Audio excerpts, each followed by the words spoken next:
Takže tuto je trávička, tuto je vchod.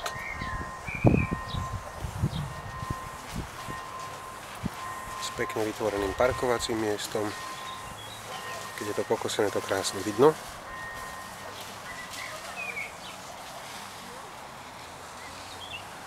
Teraz som to akurát kosil, takže to vyzerá nádherne. No a tuto máme búdku. Takéto postavené, tu je májovka čerešňa, vinič, všade tuto sú jablone, tuto vzadu hore višňa a tuto je slivka. Tak toto vyzerá.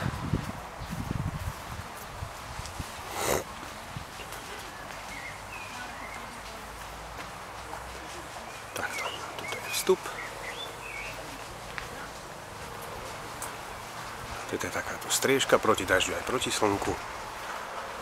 Tuto sú oceľové okenice, osvetlenie, samozrejme aj so senzorom.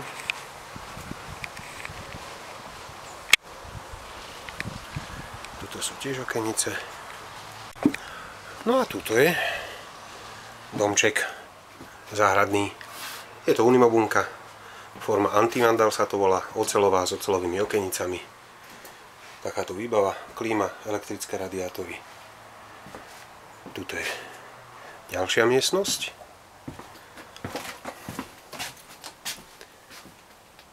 Tu na dve skrine a nejaké drobnosti. Takisto elektrický radiátor.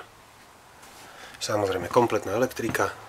Vodovod mám studňu, aj mestskú vodu. Stačí mi len prepínať si prívody.